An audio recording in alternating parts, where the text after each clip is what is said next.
All right, y'all ready for me to start? I'm sharing my screen. You don't want to share that one. How do I do this? You want to share your presentation, right? Yes. Where's your presentation? Oh, it's right over here. It's on my screen. It's this one right here. Ooh, and we need to move up. Thank you, people, for being patient. There you go. Now what do I do? You want to share that I do. and hit share? It's very sad that I actually need this kind of help. I very much appreciate everybody's patience, and I really wanted to welcome you all to vote by mail in Ohio, the best way to do it. And of course, that's always really the challenge, is that, you know, we have this opportunity to hear from other people.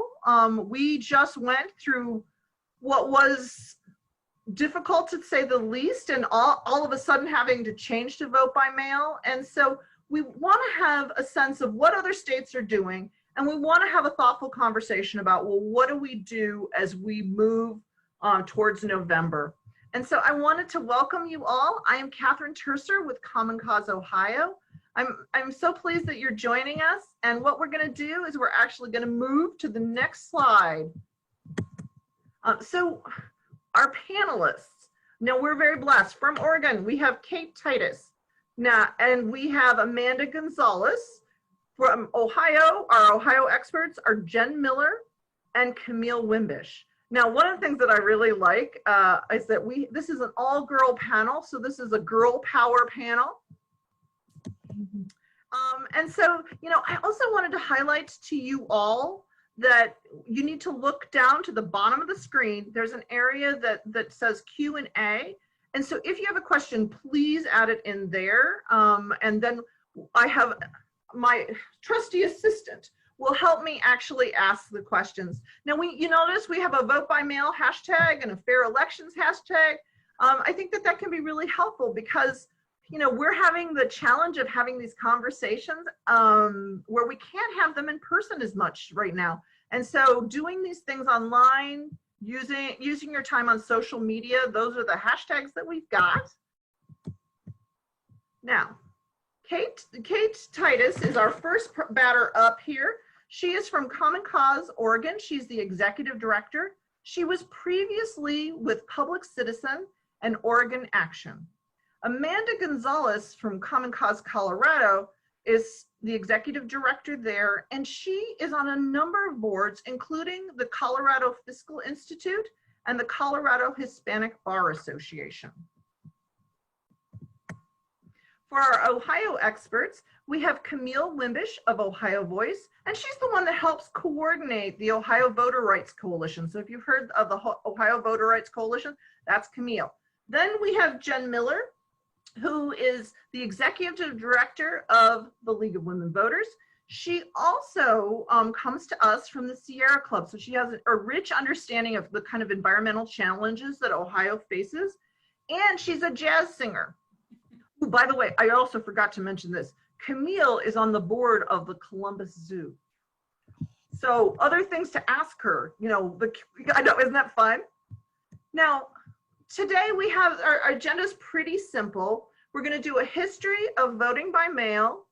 And then we're going to, a little bit about like how voting works. And so we're going to take it state by state. So we're going to do Colorado, Oregon, and Ohio. And then we're going to have a conversation a little bit about like, well, what are some results? And then what are the problems or challenges with vote by mail?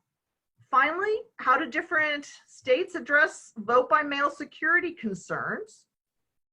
Many of us don't necessarily want to have Donald Trump be a part of every conversation, but we're also going to talk a little bit about you know, Donald Trump not liking vote by mail so much. We're also going to talk a little bit about, well, how should we plan? How should we plan for the November elections? And then we're going to take your questions. A big thank you to all those folks who actually gave me questions in advance. And with that, I'm actually going to hand this over to my friend Amanda to walk us through how it works in Colorado. Perfect. Thanks so much for having me, everyone. I'm always excited to talk about Colorado's system. And because we're so proud of it, it works really well for voters. And I think there are a couple different key pieces. And so what I'll do first is just kind of walk you through what our system looks like, and then happy to answer questions when we get to that portion of the agenda. So here are some of the aspects that we are most proud of in our current system here in Colorado. So the first thing is that we have online voter registration and electronic poll books. This enables us to do the fifth thing on my list, which is same-day voter registration. And so we also have really proactive list maintenance. So we mail ballots to every registered voter in the state for a November election that happens about mid-October. And if you're going to mail ballots to every registered voter in your state, it's really important that those ballots get to the correct address, right? And before we passed these major reforms, most of these happened in 2013. And prior to that, our clerks here in Colorado were sending out all kinds of reminders. They were getting election materials returned to them. They'd have to send a postcard. And we really simplified the process with the legislation that we passed in 2013. And it was an important part of the system. And just because we mail ballots to everyone who's registered to vote in the state doesn't mean that people don't have in-person options, right? We know that we have a wide diversity of voters in Colorado, and that's really important. It's important that everybody is able to cast their ballot and have that ballot accurately counted as long as they're eligible to vote. Whether or not you are somebody that, has a home, to be honest, right? We have folks that are experiencing homelessness. We have folks that have to move frequently. I think maybe a little bit more frequently in the time of COVID. We know that we have voters that need language assistance, or we have voters with disabilities that might need a little bit more help.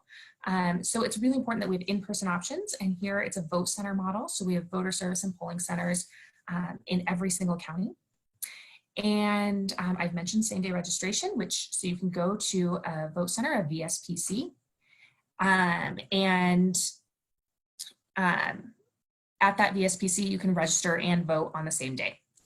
And then the other two important pieces are that we used to have an inactive fail to vote status. So if you hadn't voted in 2 elections, you were no longer actively registered to vote. And we changed that so that people who were registered to vote were always getting their ballots, even if they didn't vote in the last couple elections.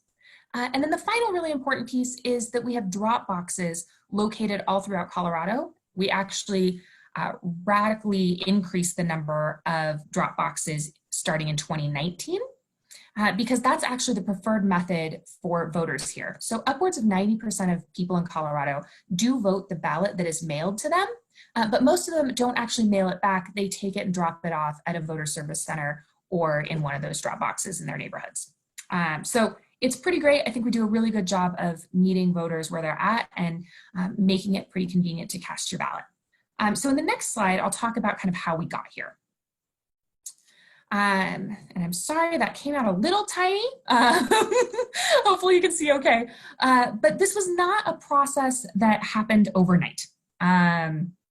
We did implement pretty quickly beginning in 2013 with those last round of major changes, but this was a process that was really more than a decade in the making. I started my little timeline for our purposes tonight in 2007. That was when Colorado got a permanent mail-in voter status. So I actually moved to Colorado in 2008. When I registered to vote, I filled out my voter registration form. I think I was at a Pride Fest. And it had a little box on there that said, would you like your ballot to just be mailed to you? I was like, yeah, that sounds good. And so my ballot was always mailed to me. And in fact, by 2012, so the year before we passed those major reforms in 13, about 72% of ballots cast were cast through this permanent vote by mail status. So Colorado was already largely voting by mail even before our major reforms. In 2008, we updated SCORE, which is our statewide voter database, so that we had electronic poll books and all the counties could easily talk to each other. It really simplified things. created the opportunity to have mail ballot primaries in 2009. And then in 13, we passed the Colorado Voter Access and Modernization Act. If you want to look that up, it was House Bill 1303, if you are curious about that language in Colorado. But that was the one that established most of those reforms that I talked about in the previous slide. And then I can walk you through our process and sort of what voting in Colorado in the weeks leading up to the election looks like. And so the slide that you now have in front of you is days before the election, right? So 22 days before our election, voter registration drives end. You do have to be a resident of Colorado for 22 days to be eligible to vote. Even though we don't have a registration deadline, you do have to have been here for 22 days. So our voter registration drives end 22 days in advance. Beginning at that point, ballots begin being mailed to voters, and they go out up to 8 days before. And again, it's important that we have those in-person options, because once you receive your ballot, if you only got it 8 days before, that's probably not enough time to mail it back to your county clerk. And so you can drop it off at a drop box or a VSPC. Those voter service and polling centers open 15 days before the election. So we have early voting for about 2 weeks before the election, or you just want to vote in person, you don't want to vote at home, you need assistance, you want to register to vote, you spilled wine all over your ballot, whatever you got going on, VSPCs are there for you 2 weeks in advance, and you can go to anyone in your county. So it's not a precinct model. You don't have to just go to the elementary school that's near your house. As I mentioned, day 8, we stopped mailing ballots, but if you didn't get yours, or you were like, oh shoot, I forgot to register at my current address, you can still go into a vote center. And then, like I said, you can register and vote up to the last day of the election. So it's pretty great here. How many vote centers do you have per county, Amanda? It depends on the size of the county. And it also scales up over that 15-day period. So a county may only be required to open a handful of vote centers that 15 days out, but maybe they, in some cases, triple the number in the last 2 days before the election, because turns out we are all procrastinators, even when we have really great vote systems. And so lots of folks are voting on that last couple days of the election. And how about how many drop boxes per county? We also change that formula, and it is also dependent on size of county, but I can send that to Catherine, who can distribute it out, because we also updated it last year. Well, fortunately, we'll have an opportunity to ask Amanda some more questions, but now it's time for Kate Titus, who is with Common Cause Oregon. Kate, are you ready to take it away? Yes, thank you. Thank Hi, you. everyone. Thanks for taking a little time to think about vote by mail together tonight. I think it's a subject worth spending some time thinking about right now while we're all in this pandemic. I'll tell you a few things about Oregon's system, but it generally mirrors other vote by mail systems. There's slight variations, but it's similar. So what I want to start with is actually talking a little bit about how we got here in Oregon, because this gradual early implementation is, I think, one of the strengths. Oregon was a front runner on this. And I know that states that are trying to expand rapidly right now in this changing environment have some different challenges. But we've been able to work on this over time and really perfect the system more. So a few details about how we got here. First, this goes back decades. 1981, the Oregon legislature passed a test program that counties could opt to run county elections by a mail system if they chose to. And it wasn't something anyone had to do, and it wasn't for statewide elections. But in those first years, a few of the counties started trying it and very much liked it. So we got started that way, and it was working well. And so we had the legislature then went back and made that that experiment permanent but only for county elections in 1987. By that point, by 87, actually most counties were using it already because the county officials would talk to each other and they realized it was so much easier. So they started adopting it voluntarily, and in 87, we made it a permanent thing for local elections. The first statewide election, though, didn't happen until 1993, that entirely by vote by mail. And that particular 93 election, it was a ballot measure, a pretty wonky urban renewal bond measure that was complicated and boring, and it failed, in fact, the measure. But the turnout for that measure was higher than would have been expected. There wasn't a lot else on the ballot. And to have this, I think it was 39% turnout rate for that particular measure was a good showing. So, you know, it was a gradual process. The voters were getting used to this all around the state. Then there was a window before before Oregon became a full vote by mail state. 94 and 96 were two elections that actually started to create a partisan color to this, where there was opposition from the parties. Interestingly, it switched. First, the Republicans supported it, and then the Democrats supported it. So, you know, and there has been some back and forth at different times who thinks it's working to their advantage or to their opponent's advantage. But in 94, there was an election that wasn't even vote by mail, but the Republicans organized the absentee ballots. So you had an incumbent for Congress running, who everyone assumed would win. She had a 10,000 vote lead as they were doing the count on election night. And then suddenly, as they're starting to count the absentee ballots, that gap closed. And she did win, but it was only by a few hundred votes. So it brought a lot of attention to the idea of mail votes, but these were absentee votes and how it could be organized. And Democrats were sure that the system was working to the Republicans' advantage. Really what happened is the Republicans had organized their mail-in voters. Then 2 years later, in 96, there was another congressional election. This time it was a vote by mail. It was a special election and it was held by vote by mail. Every voter in Oregon got a ballot for it, and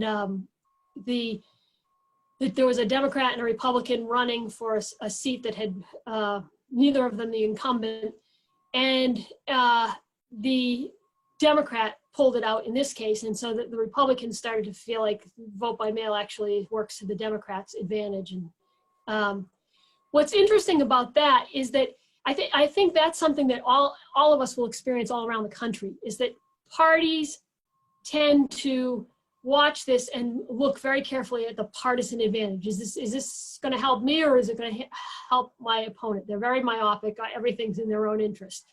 And at times it will favor one or the other, but what we see is that it's not really a system that's meant to support one party or the other. It supports the voters. It's in voters' best interest. And so we will have opposition from whatever party thinks it's in the best interest of their opponent. So after that 94 election, what happened was the Republicans, who controlled the state legislature at the time, tried to make vote by mail permanent in Oregon, and the Democrats opposed it, and the Democratic governor vetoed it. After the 26 election, the Democrats had a change of heart, and they started to try to pass it through the legislature, but the Republicans opposed it.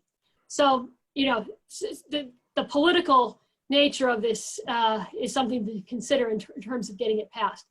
Ultimately, it was in 1998 we got it passed as a ballot measure because the voters did support it.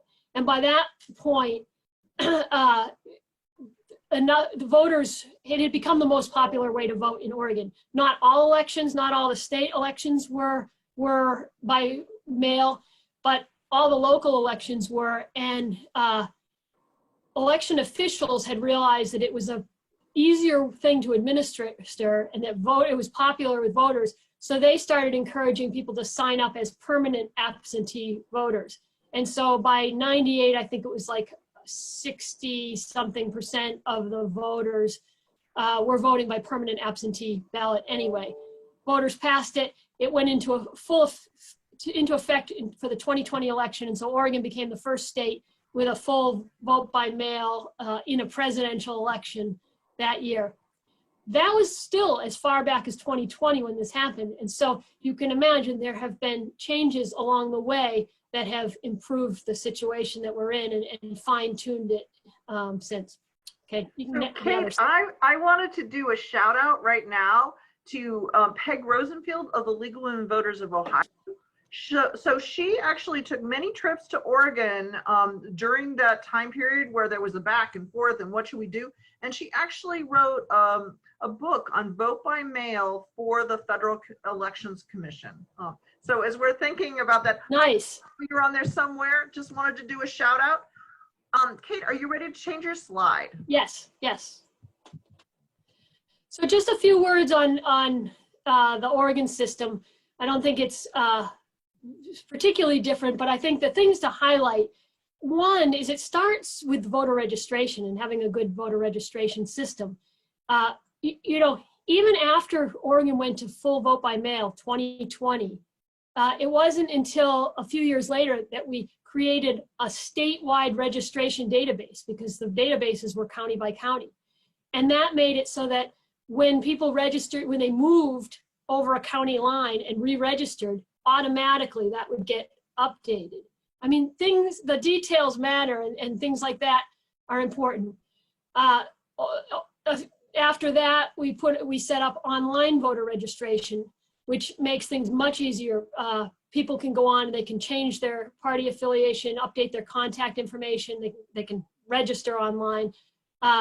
They can sign up to have their ballot tracked and get updates of where it is in the counting process. All those things can happen pretty easily online.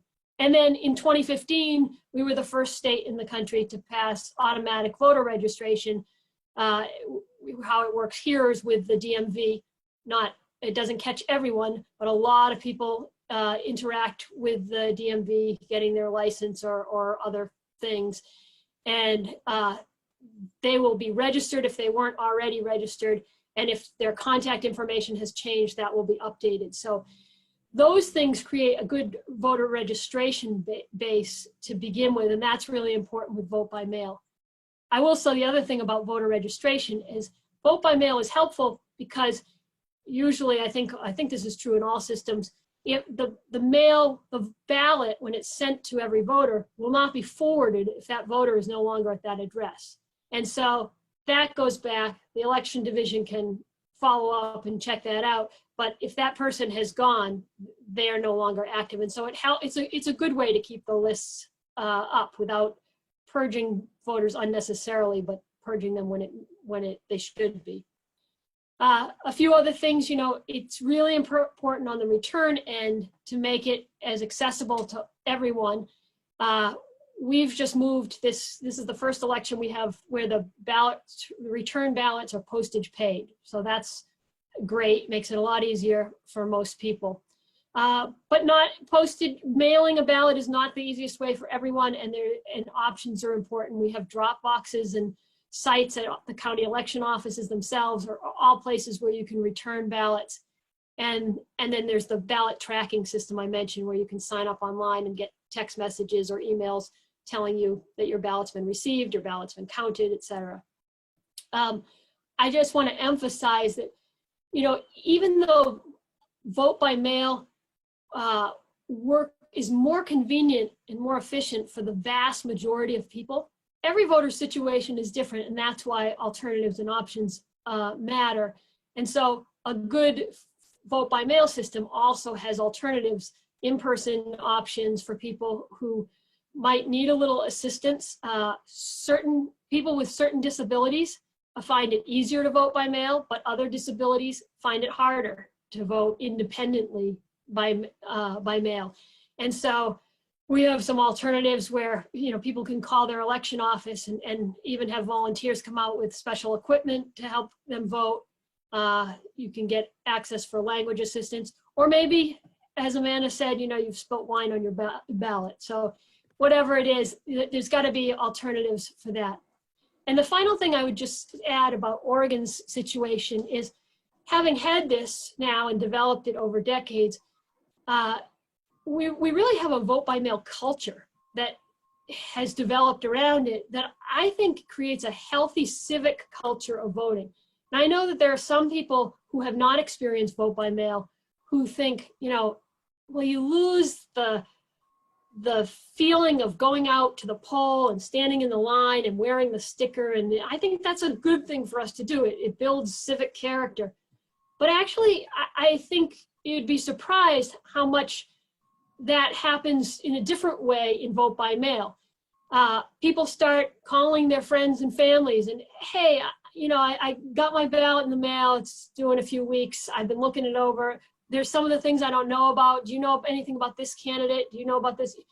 And so people discuss their ballots.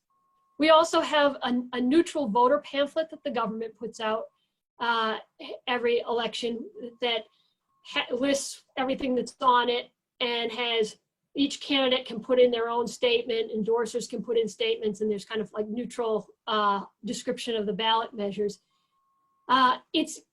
It's dry. It's like, you know, it's not the most, it's not as exciting as the full color flyers that people send as advertisements.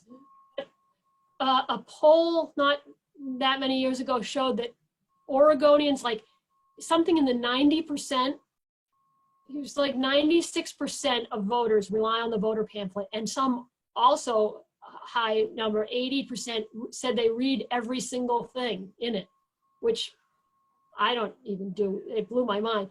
I mean, it's a popular source. So people become more engaged in educating themselves and talking.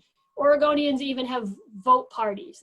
They'll bring their friend, they'll have a party and people will bring their ballots, and they'll have speakers who present about different issues and debate them, and then people vote for themselves what they're going to vote, or they take their ballot home and decide later. But so I think it does create, vote by mail can create a really rich culture of educated, informed voting. I'll leave it at that. Thanks. Well, not surprisingly, things are a little different in Ohio. And here to talk about it, we have Jen Miller and Camille Wimbish. And I'm so glad that you're doing this together, because I think the story of Ohio is a complicated one. And just well, when you need me to move things. Thank you, Catherine, and welcome. I wanted to take us back a few years, back to the 2004 election, to really where the story of vote by mail started in Ohio. Many of you may recall the long lines and the black eye that we earned on election night. Voters were standing in lines enduring the rain for up to 10 hours in many places all over the state. And it was really a moment in time where voters really started to think there has to be a better way. And in fact, there's a ballot initiative that grew out of that in response to this public outcry to do better and to really abandon the absentee voting system that we had, which basically said you had to be, you know, over 62, you had to be out of the county to request an absentee ballot.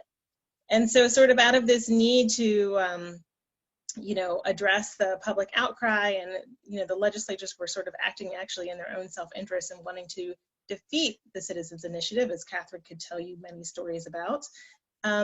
The legislature actually decided in 2005 to pass no-fault absentee voting so that voters no longer need an excuse to vote by mail. And so that's where we started, and we have been using no-fault absentee voting for well over a decade now. Next slide. So just briefly, the vote by mail process in Ohio is a little bit complicated. There's a multi-step process that really starts with voters having to fill out an absentee ballot request form. Now we know in this primary, it was the light of COVID-19, it became even more difficult for folks to figure out how to engage in vote by mail, because folks suddenly weren't able to access printers at work, or they were not able to go to the library and you know, use a printer there. And so folks have to fill out that ballot application. they can print one. There's unfortunately not a way for folks to get a ballot request online. So that's an obstacle for folks. Or they have to call the Board of Elections to get one. And many people even thought, well, I'll call the Board of Elections and let them know I want an absentee ballot. But actually that just gets them to mail a ballot to you. The voter actually has to continue along the process and fill out the ballot request and send it in. So finding the postage, send it in. And then once they send it in and the board processes that application, they have to wait for a ballot to come back. And so it's, again, a multi-step process before voters can actually vote that ballot. And we have a generous period of around 29 days to do that voting, but it can, particularly in a primary like this, it can mean that there's really very little room for error. Jen, was there anything you wanted to add? Yeah, I think you're doing great. We should all know that we do like no excuse absentee processes. We all supported that. So Common Cause and the League supported that in Ohio and obviously championed that. But we had flagged before this election just a lot of the challenges that we see. And we do have, I think, Aaron Ackerman of the election officials on, as well as our mail carrier, the president of our mail carrier association. And I just want to say that in this primary, we need to understand that it wasn't just voters who were set up for extreme challenges, but so were the boards of elections and the mail service, in that we had a short turnaround. I think the thing that we heard from both Oregon and Colorado is that it takes a while to develop a really good vote by mail system and implement it. You can't just blink your eyes, which is what we saw here in Ohio. So some of these, benefits of voting by mail, there can be cost savings. It can be a lot easier because just like early voting, it's good for all voters because it's reducing that strain on election day. We should expect again this fall to have challenges with poll worker recruitment. And so those folks who do vote early or vote by mail, they're really helping the entire system. Clearly there are safety concerns in the face of COVID-19, but there are also, of course, going to be people that, maybe they're immune compromised and it's flu season anyway. And so I think we are certainly, there's some chat coming about all the challenges that we saw in this primary, and those are very true, and we saw those widespread. I think the answer is not to completely abandon vote by mail.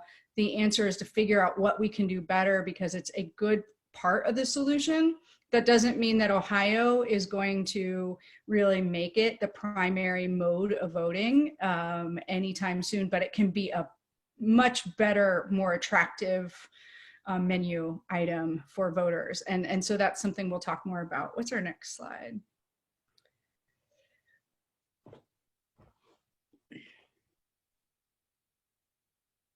So yeah, the drawbacks are that we do have, and for us in Ohio, the drawbacks are particularly challenging, right? We have a situation where, especially during this COVID process, a lot of us were at home, so we didn't have printers, right? A lot of us print either at a library or a school or our office building. Many folks don't even necessarily have internet. And since we can't request these ballots online, that was one of the first real challenges. You add to that you had to mail that application in. You could drop it off, very few people were mostly mailing that in, but a lot of us don't have stamps. You can't only get singular stamps at the grocery store. I mean, at the post office, if you're going for the grocery store, you had to get a whole book, which then turns into an affordability issue if we're thinking about people who are furloughed potentially and making choices about their money. So the multi-step process, we also just very much understand that, again, like our hardworking mail service was also very much suffering with the pandemic. And so there's going to take longer time to get mail to folks.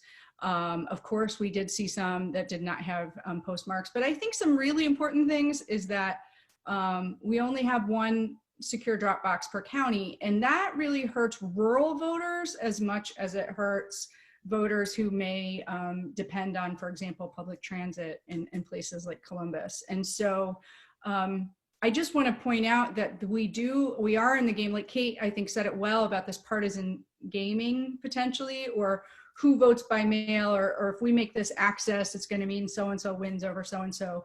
I'm going to be real clear that yes, we saw challenges among low-income voters and voters of color, or students that overall may lean a little more progressively, but we also in this primary saw significant challenges by senior citizens, rural Ohioans, who likely are more likely to lean conservatively. And so I think we need to continue to be making the case to our legislators that access cuts, and challenges to access cuts in every direction. Before we go a little bit more deeply into the primary, I had a couple questions, and this is for all the panelists. I was just wondering about how vote by mail impacts turnout.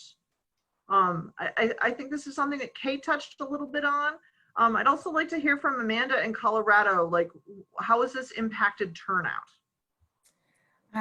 Yeah, so it's had a really positive effect on turnout. The first election that we ran under our new model was actually an off-year election. So in 2013, we got a good trial run, and we saw a 40% increase in voters turnout in 2013 for that off-year election.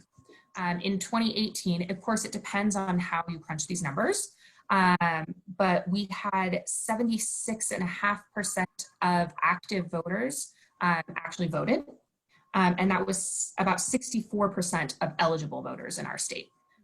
So depending on the metrics you're using, I think we fall just behind Minnesota in voter turnout. But by making our elections more accessible to voters, we've seen them actually participate in civic life in much more meaningful numbers. Kate, did you have anything you wanted to add? All right, next batter up. So we've talked a little bit about, does it favor one political party over the other? One of the questions that I had in the back of my mind was, do you think it makes like vote by mail makes a difference, not when it comes to one party over another, but when it comes to a city versus rural versus suburban, does it make a difference that way? So I actually think just like we see food deserts in the urban core and in rural Ohio, both, I think actually when we have access challenges, they're both directions, right? And especially this concept that we only have one early voting center per county and we only have one drop-off center per county. So if you're in a large rural county, that means you may drive, and I'm a country girl originally from Ohio. I can tell you that means that you could drive over an hour to try to early vote or drop your ballot.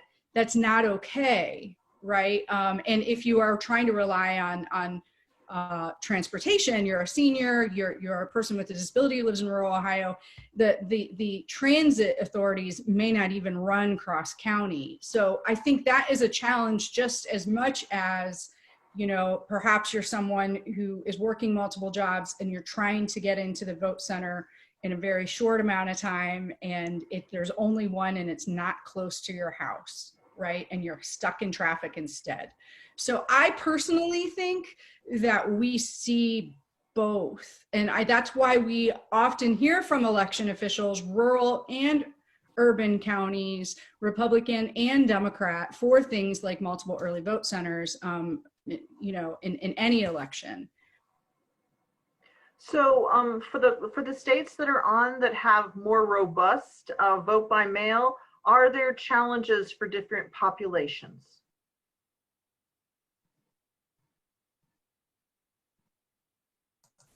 Yeah, for sure. Mute. Go ahead, Kate. I want to echo what Jen said. I think it plays out in different ways for different people, but it affects both parties and people of different constituencies. But so it may be unique challenges for some, but there's challenges enough to go around. And I think what the challenge is, if you're in an abusive or dangerous situation, you've already got a situation, whether there's vote by mail or not, that most public voter lists are public, and you may not want your address. You may be in hiding. You may there may be an extra layer if you're getting a ballot mailed to you, that if you're in a abusive situation where you feel endangered to even get and freely fill out your. But then the alternative or the remedy for that is to make sure that people can sign up for to not have their information listed. They can be part of a protected class that doesn't have their information public.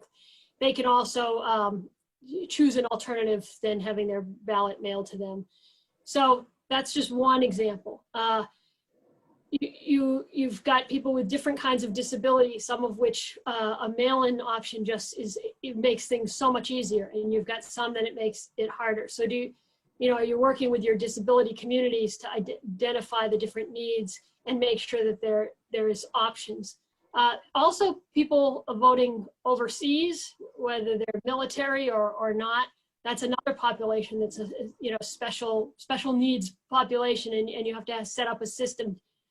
Generally, vote by mail is congruent with voting overseas, but there are issues like it takes time for mail to go back and forth, and if you mail a ballot out 3 weeks ahead in state, you need to really mail it earlier than that for overseas people to give them enough time to mail it back.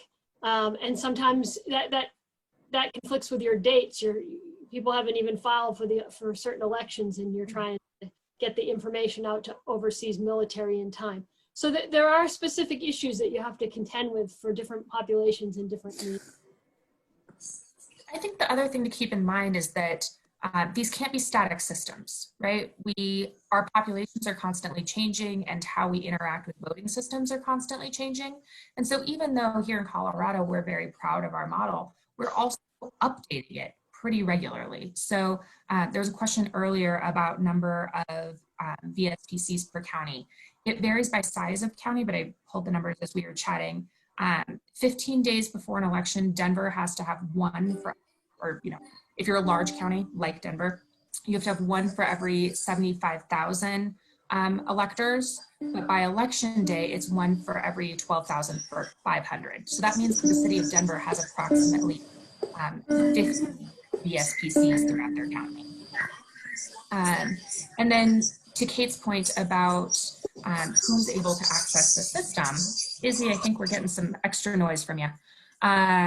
About who's able to access that system, we actually changed it in 2019 so that you could, if you were a voter with visual impairment, you could receive the ballot electronically, print it out, and get it back to a vote center using your assistive technology. So it's just the case that we can't sit on our laurels, and we can't just assume that we've got the right system.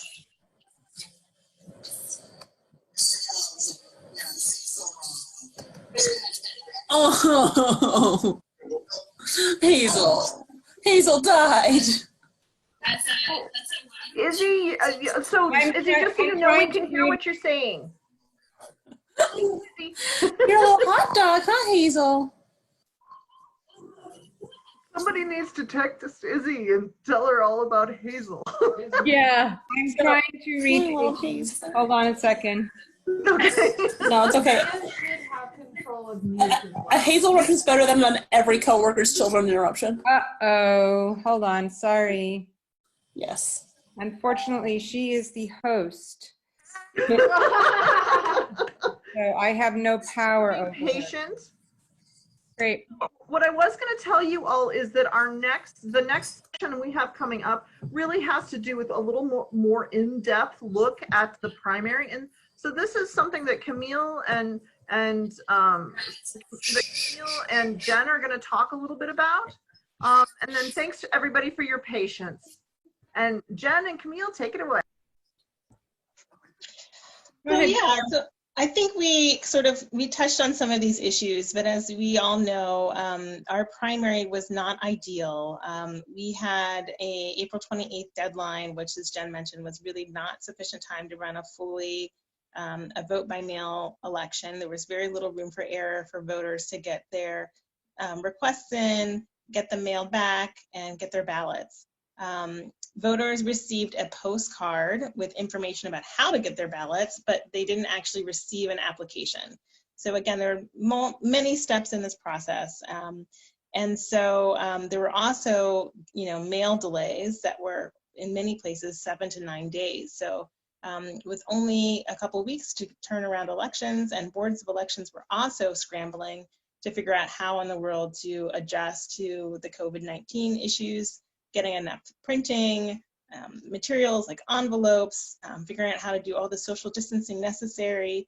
It really was sort of, Herculean efforts to try to pull this off. So we're, incredibly grateful to all of our boards who are working so hard, and for the voters who were trying to persevere through all the things that they needed to do to get their ballots in. But we really want to do better when we think about our election this fall.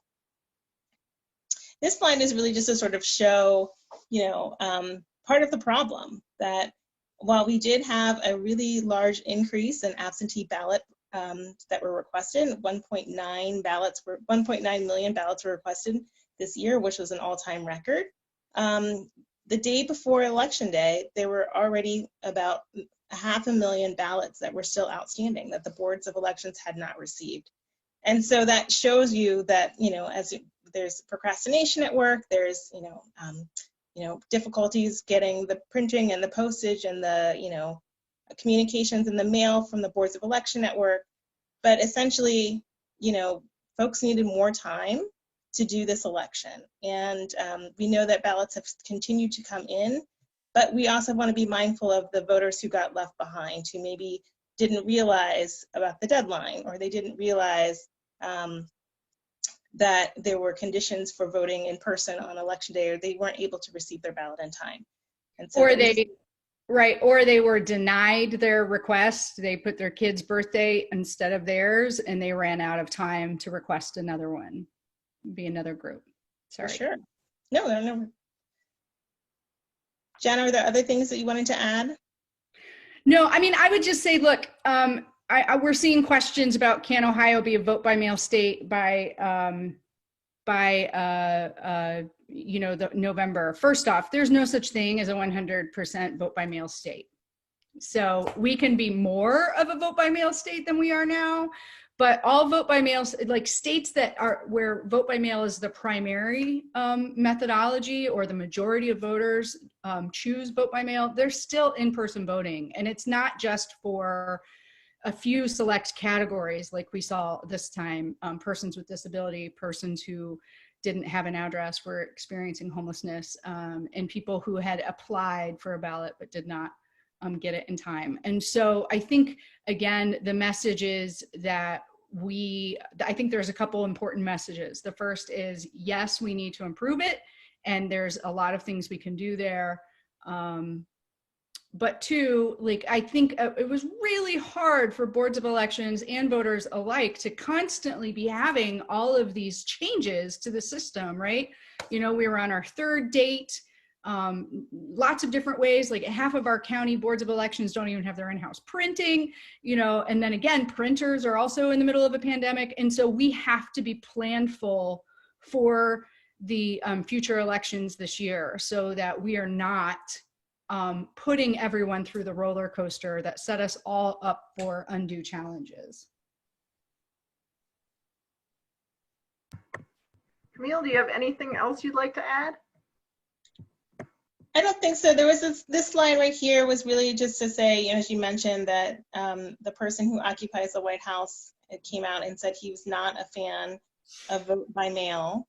And I think, some folks may be interested to, maybe worried about vote by mail, but I think the secretary really hit the nail on the head when he said, in Ohio, we have been voting by mail for quite some time. It works here, it's secure, we can make it better. So let's roll up our sleeves and get to work on making it better.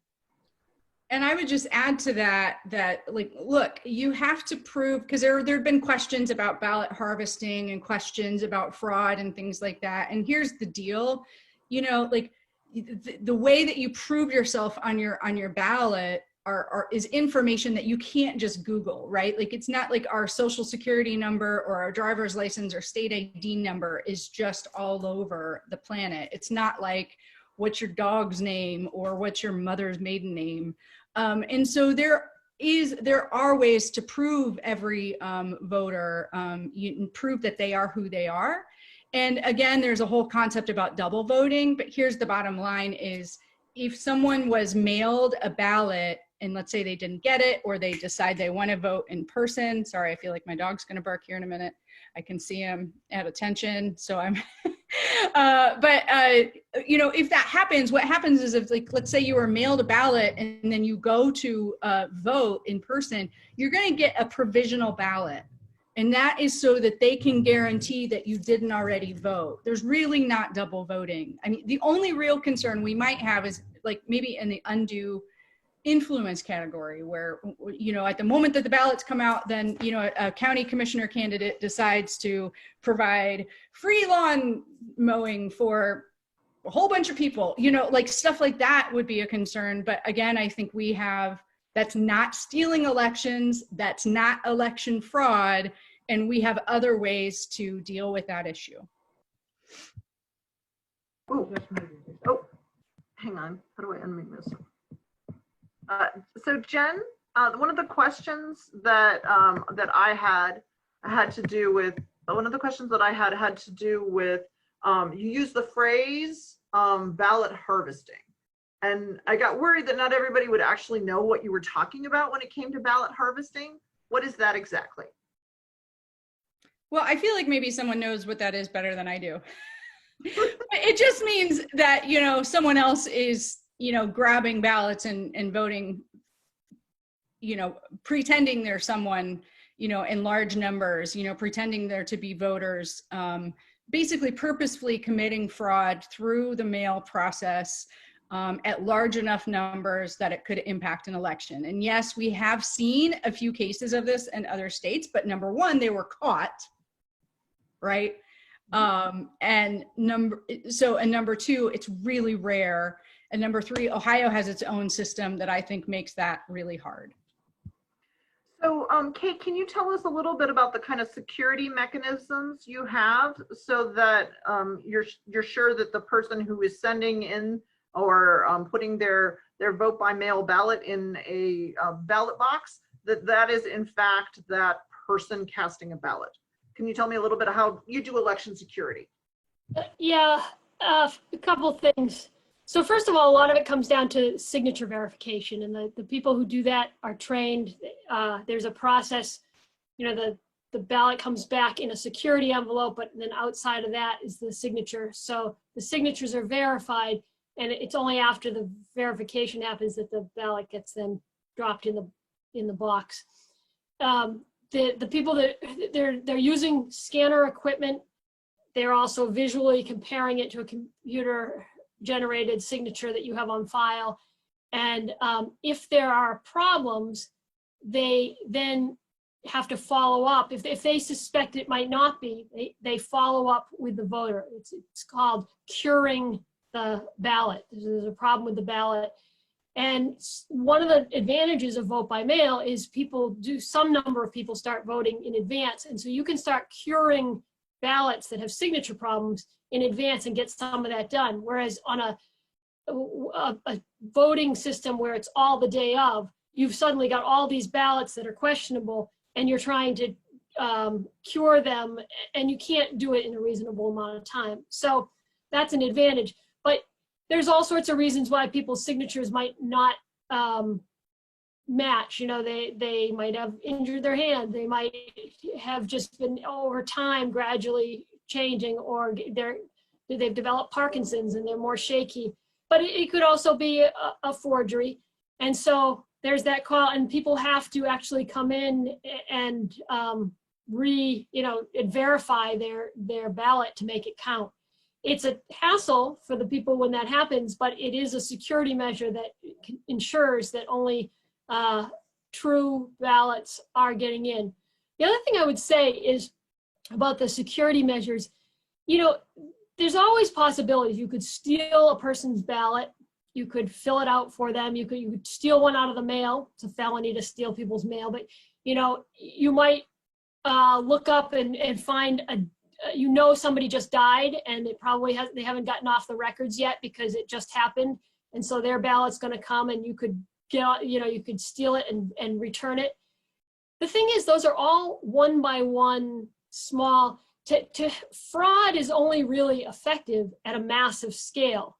And so it's actually, vote by mail is a harder thing to game than a voting machine that you hack into in the software. That's where you're going to get hundreds, thousands of votes all at once.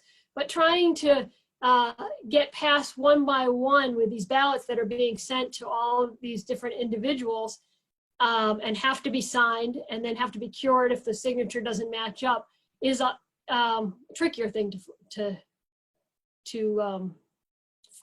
fraudulently rig. Amanda, do you want to tell us a little bit about the security procedures in Colorado? So it's a very similar process. Colorado accepts one of 16 different types of ID when you register to vote.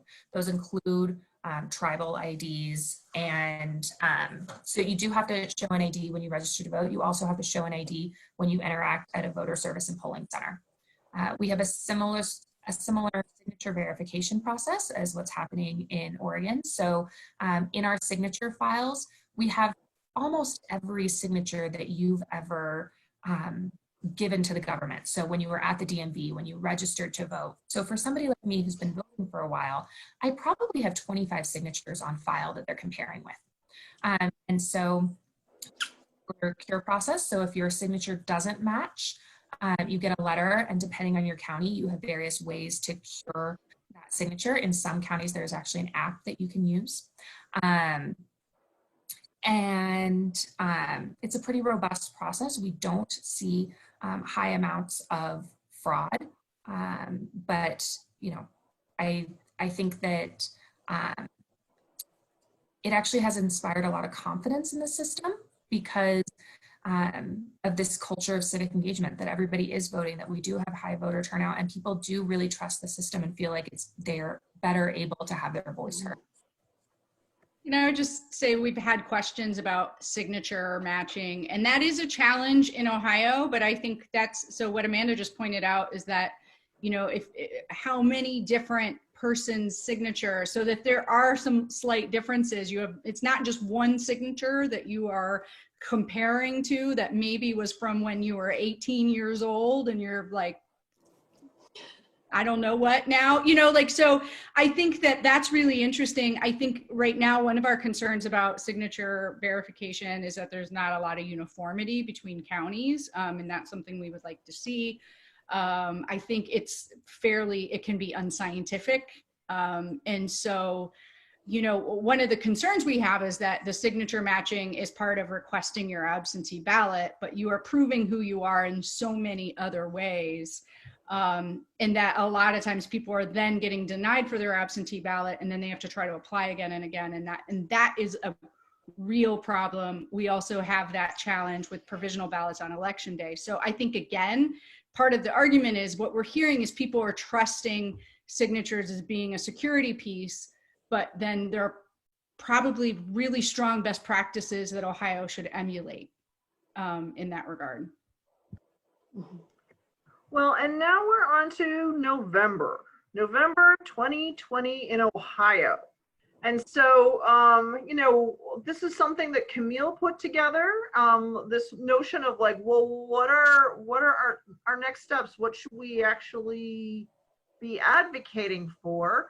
So Camille or Jen, if you want to jump in and paint a picture for what it is, where are we going? What should we do? So I think you're going to be hearing more from us in the coming days and weeks about how exactly we want you guys to take action. We're certainly going to need all hands on deck, but essentially what we want to make sure that we have in place for November is that we have a fully funded vote by mail program so that voters have, prepaid postage. We want to make sure that there's certainly enough voter education about the process. Something around the lines of 75% of voters typically vote on election day, and so they really need some education about how the process works. We know we're going to need some more funds to make sure that boards of elections are prepared. They have the security upgrades they need, and they're able to do the massive vote by mail program that we're needing to do. We're looking for some more emergency contingency planning so that we're not in the same place. We're not just sort of doing this on the fly, but we have a plan in place for these types of emergencies. As we mentioned, we definitely want to make sure that we have multiple in-person voting options available for folks, so that if you're in a rural county or you're in an urban county, people don't have to drive so far to access, drop boxes, and they're able to also vote in person if they do not choose to vote by mail. And then lastly, this super common sense reform, we would like to have online absentee ballot requests so that folks don't have to go through the hoops of finding stamps and paper and printing and postage and all of that. So those are sort of the basics. We're going to be launching some more letters and calls to action that will certainly keep you all informed about. But in the meantime, I think it's really important, if you found the primary frustrating or challenging, to even just start by calling your legislator and letting them know that. Because we know that we really need this passed before the end of June, and they have a lot of other things on their plate. And so even if your first call or any call of any of your friends or anyone who talks to you and says they just found it so frustrating, even if the first thing they do and the only thing they do is just talk about how it did not work well and how they want changes before November, that still creates space for the election officials and the League and Common Cause and Camille and others to be advocating for those changes. I wanted to just mention that there is also a push at the federal level. I'm sure, yes, we want funding for public education. Yes, we want funding for, still having in-person options, and that means we need funding for the sanitation supplies and the PPE and all of that. So there's so many different pieces to this. There's still about 3.6 billion that is requested. Is it billion or million? It's billion. So we asked for 4 billion. We didn't get that much. So it's 3.6 billion that we are asking the federal government for. Clearly, we're seeing the budget cuts already in Ohio. And so we're going to need to see that money flow to states. There's some other federal pieces to this as well, which is why it's really nice to piggyback what we're doing today with our action and advocacy forum on May 13th, 11:30 to 1:30, where we'll dig in a little more to solutions, and we'll have better, more detailed asks for you to make to legislators. All right, well, you probably have noticed I have a bunch of question marks up now. This is the point that we actually move to people's questions. So, I'm going to ask the panelists a series of questions. So some of these questions actually came from before the webinar, and some of them, came today. And so this is the first question I received. How can we overcome mistrust of vote by mail among many Ohio residents? For example, voters of color, rural voters, etc.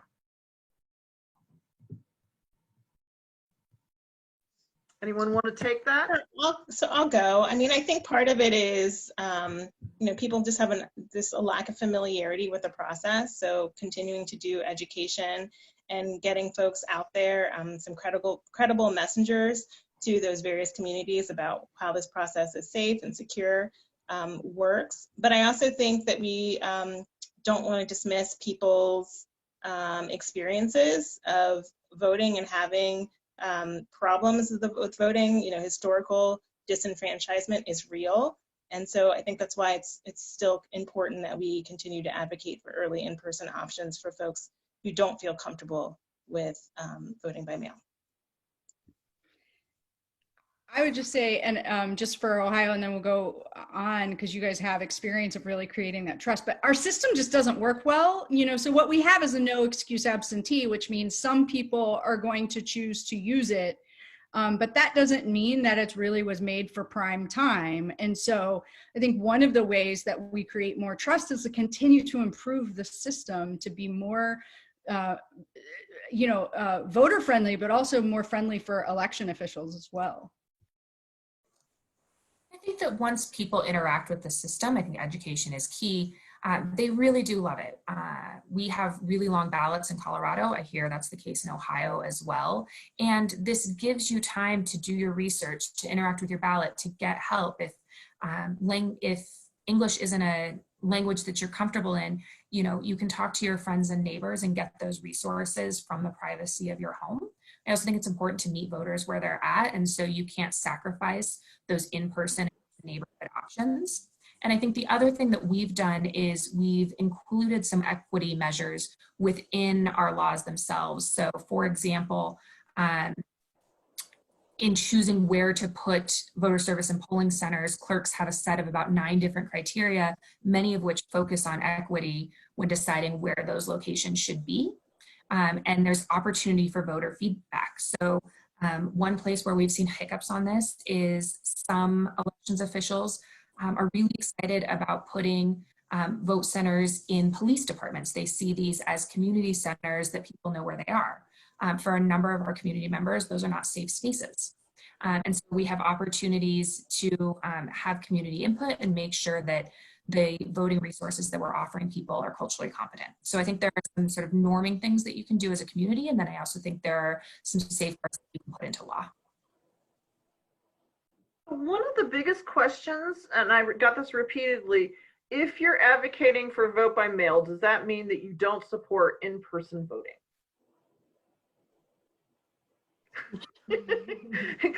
For any of you who Collective no. there was a big, shaking of the head. Kate, do you want to add something?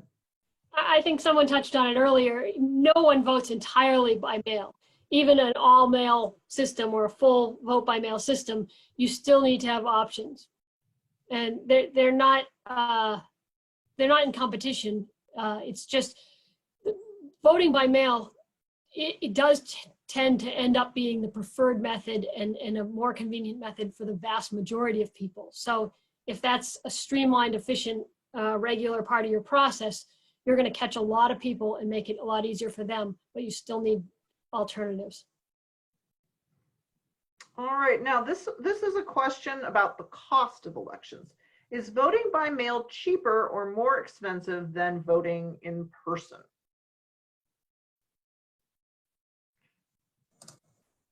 Well, I can say a few. Oh, go ahead, Amanda. It really depends on your current system. So in Colorado, by the time that we were mailing every registered voter a ballot, already about 70% of voters were voting by mail anyway. And so going from a system that was high mail turnout anyway, and was also a precinct model, I think there's a solid argument that we actually saved some money in the system by moving to VSPCs and automatically mailing those ballots. That won't necessarily be the case for every state, though. And Kate, did you have something you wanted to add? I mean, Oregon found it saved money. The main costs are the postage and the supplies used for the vote counting. But that's still a lot less than the voting machines, the big electronic machines that have to be kept up to date for in-person. That's very expensive equipment. It reduced the hiring and training need for temp workers. I think Multnomah County, the largest county in Oregon that I live in, went initially from 3,000 workers they would have for an election down to 300. So and then there's also, though you do need to maintain drop boxes, and the county election offices serve as a site for people to go in and deal with questions, you're not opening and maintaining tons of polling places all over the state. And so that reduces costs too, and hassle. But again, I think Amanda's point is right. It will depend on your own situation too. Okay, so this is with President Trump's push to the post office What needs to happen to vote by mail? This person is worried that he's determined to stop voting.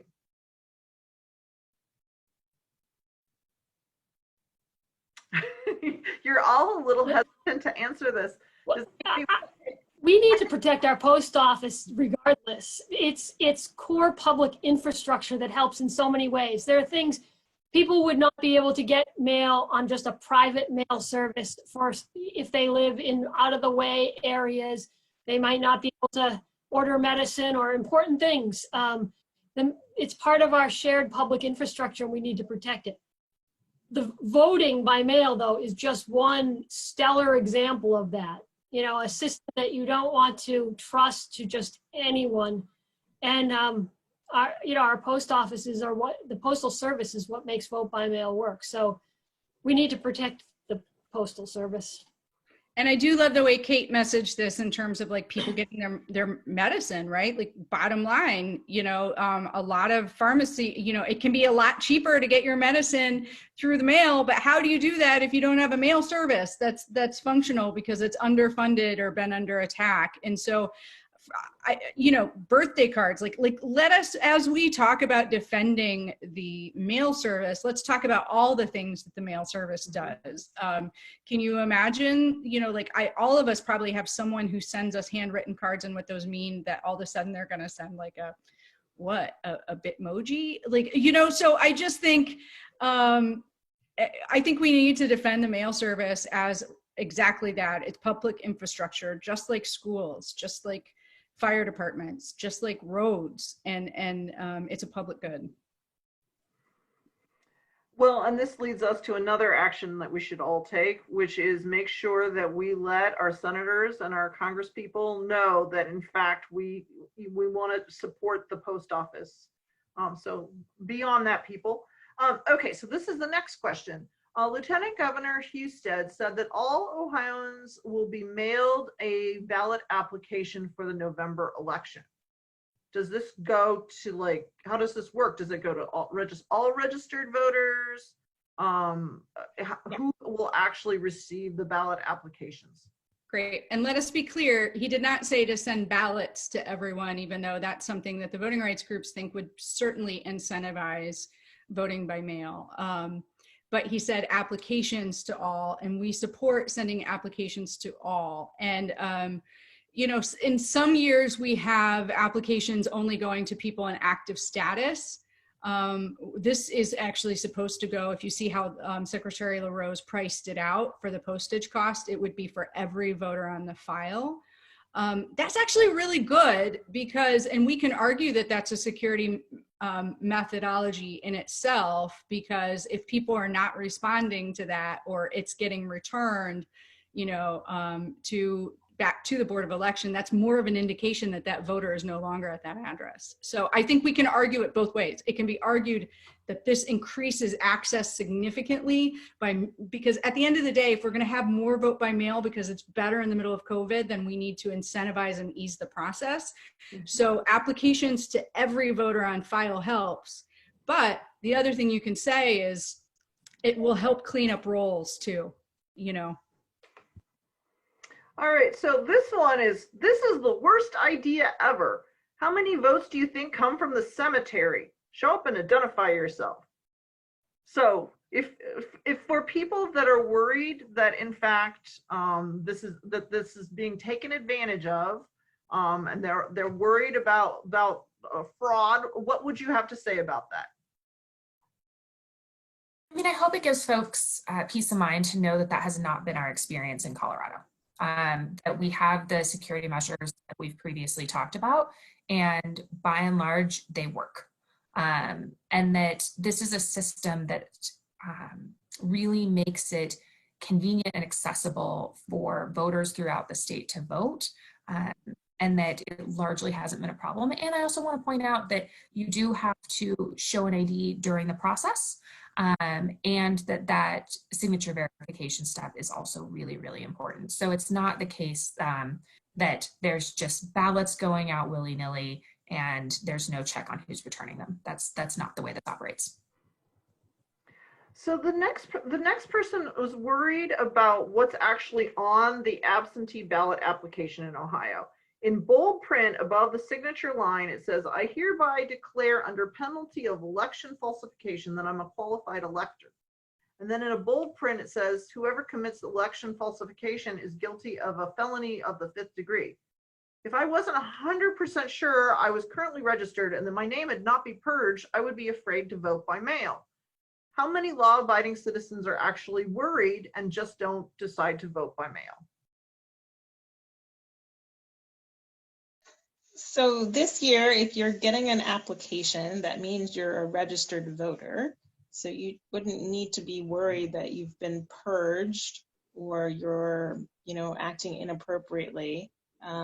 So, I mean, anyone right now can go to voteohio.gov and check their registration and update their registration if they want to see what the address is on file. And so I think that's a really simple step for voters to do.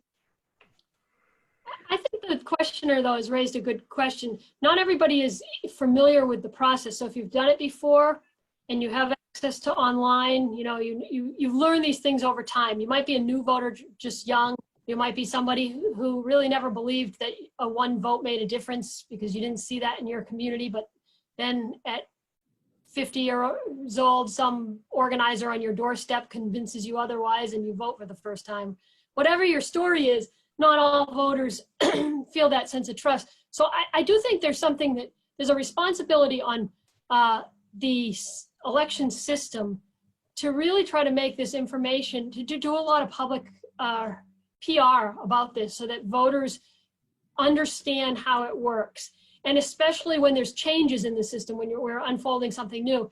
And in those cases, when like under a crisis like this, where we're making some changes rapidly, I think all of us should assume responsibility. Collectively, as organizations, we should try to let our friends and our followers know. And as individuals, we should reach out to the people we know through whatever channels work and make sure people understand how these things work. Because I do think it can be intimidating for some people.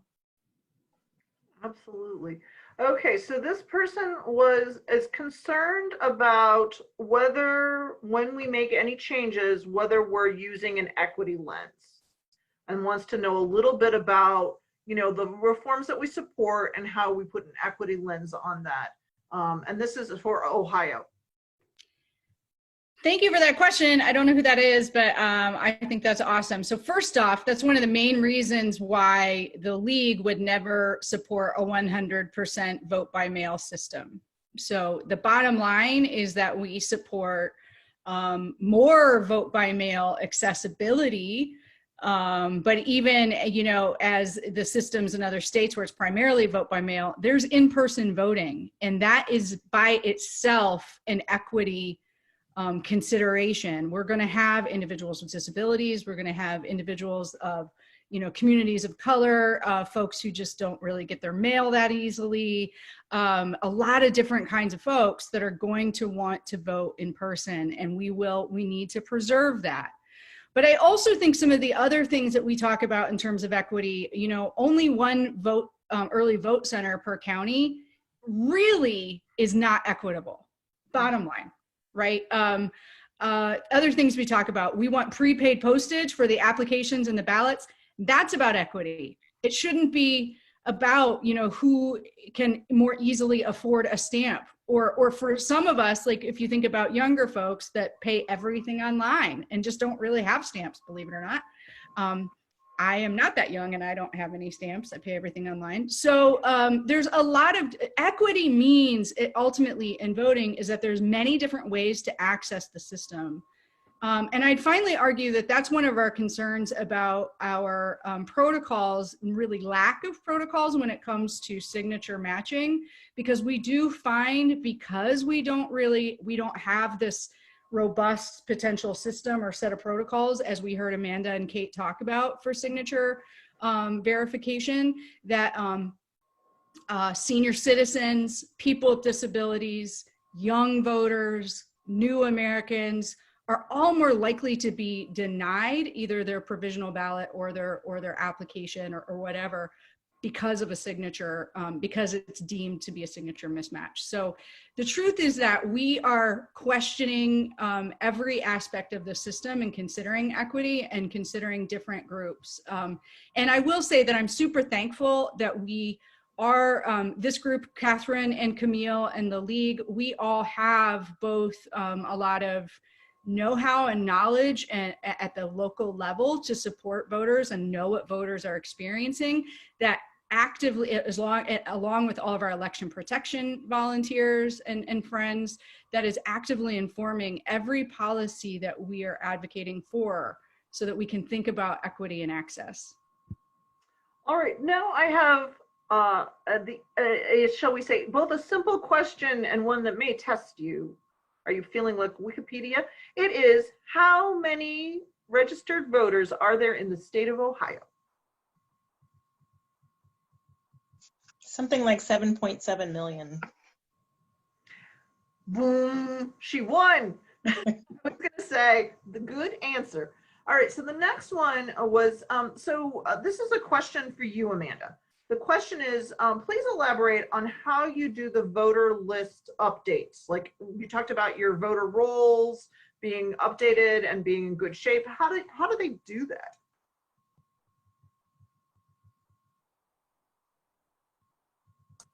I had a slide, but I decided not to bore you, and I clearly underestimated the nerdiness of our crowd.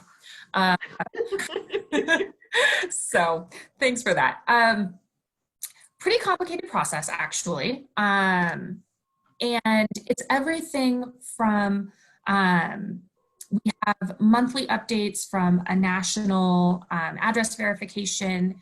We get regular list. We have automatic voter registration here as well. So we get nightly list from the DMV.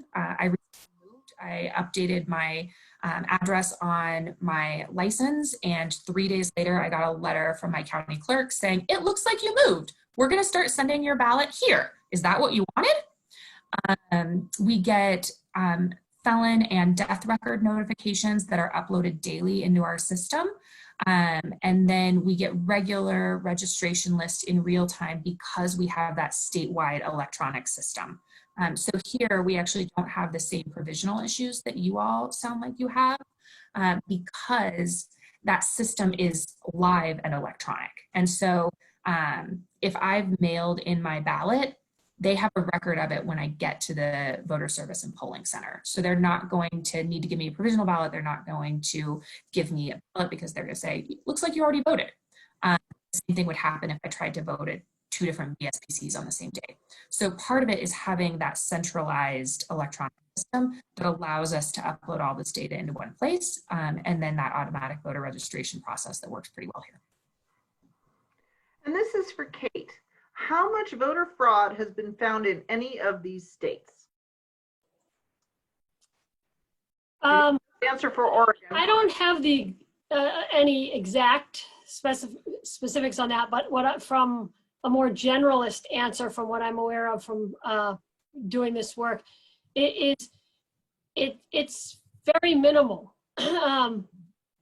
It's not that it's not a concern. Obviously, we all need to be worried about that, but that, you know, what you do have occasionally is somebody who votes accidentally. Like we had a situation in Oregon in the last election where somebody had moved at an awkward time and they ended up with 2 ballots, and they cast both of them without even really, like they thought they hadn't done, they thought they'd done it, but then here was this other ballot and maybe they hadn't, and they but you know, I'm not aware of significant fraud. Amanda, any worries about fraud in your neck of the woods? I think that we are all concerned about this, and that we know that we need safe and secure elections, right? It's why we invest in the infrastructure that we've invested in. That being said, I think that we are all vigilant. We understand the importance of secure elections, and we largely don't see fraud, and definitely don't see it on a large scale. Okay, so this question is to the Ohioans. What objections or roadblocks do you expect from the state legislature? And the thing for people to keep in mind is that the state legislature generally leaves by the end, it's a full-time legislature, but they generally leave by the end of June. What kind of roadblocks to improvements do you expect? All right, I'll take that. I think, okay, so first off, something like this online absentee ballot request system is something that Secretary of State LaRose actually had a bill on when he was a senator. Republican Teresa Gavarone has a bill on that right now. That before COVID, the voting rights groups, the election officials, the Secretary of State were all coming in and supporting, and it just wasn't moving, right? Like one of the things we see, I think, in Ohio is just kind of not that much inspiration from the legislature to really upgrade and update our systems. I don't even know sometimes if it's that, like, I don't think that one was even controversial. They just didn't do it. I think other times it can be controversial. So I do think the truth is that a legislative inertia is one of the biggest challenges that we have in Ohio. And so that's why more than getting the exact right talking points on what we need the policies to be, we just need every Ohioan to be calling and talking about how we need a better solution. But I do think there could be some other pieces about prepaid postage. We, of course, will hear some concerns about fraud, and we know that that's exceedingly rare. Every Secretary of State in Ohio, Republican and Democrat, has said that for decades. And so we'll see some different pushback. And this one is for Amanda. How has vote by mail popularity changed campaigns? I think that we all know, I assume we all know because you're spending your time with us tonight, that our systems are just inherently made better when we all participate, right? That our democracy is stronger, we make better decisions as a community when all of our voices are heard. And I think that when you have turnout the way that Colorado does, we have more elected officials and we have people who are running ballot initiatives who realize that they have to talk to all voters, right? That they can't just talk to this small subset of people and expect that that's okay, that we need to bring more people in and that everybody's voice does matter because we're all voting. And so I think that's a really important part of our system, is that we're realizing how important everyone's voice is. Everybody. Okay, so the next question is from Oregon and Colorado. How do you handle provisional ballots?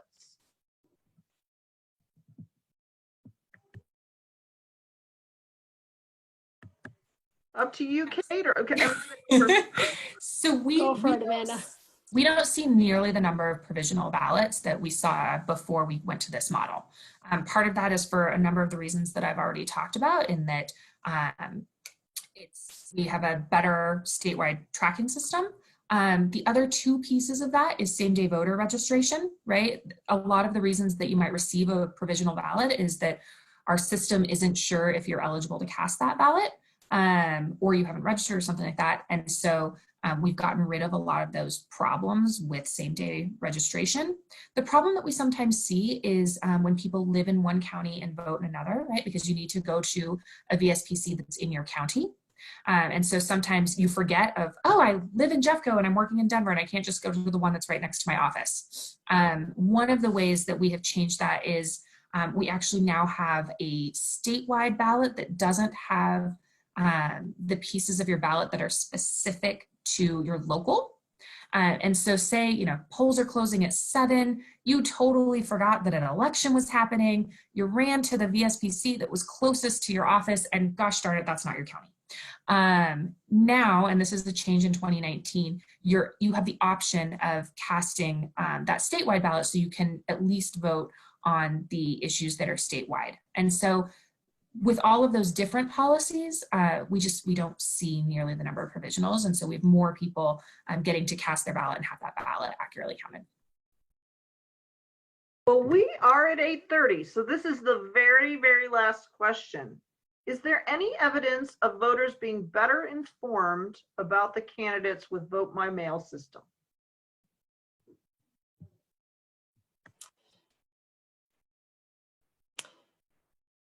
I don't know if there's scientific, well-documented evidence of that. There may be, and if anybody knows of studies, I'm actually really interested. But I will say anecdotally, it feels that way in Oregon. You know, my experience voting here, and I've voted in several other states in my life, and I have family and friends, of course, in other places who vote in different ways, is that there's much more discussion.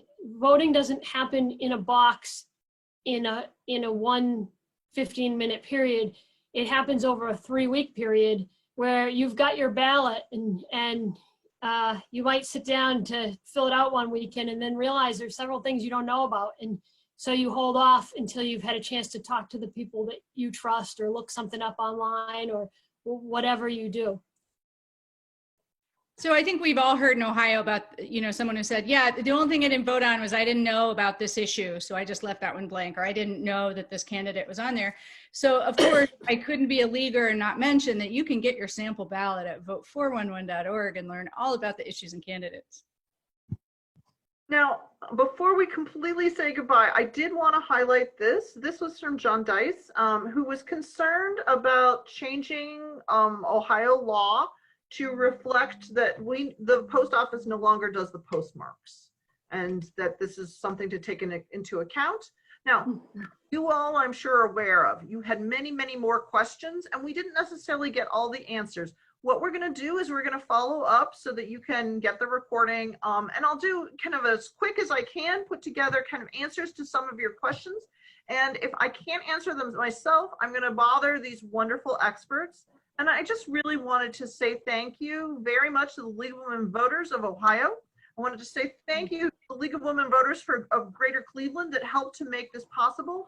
And then thank you, Jen. Thank you, Kate. Thank you, Amanda. Thank you, Camille. A big thank you to Mia. A thank you to Izzy, who managed to keep us going with this webinar. And a big thank you to Michael Barron, who decided that we actually needed to do this today. And so you all be well, be safe, and thank you so much for participating. We just really appreciate it. Thank you, everybody. Bye. Have a good evening.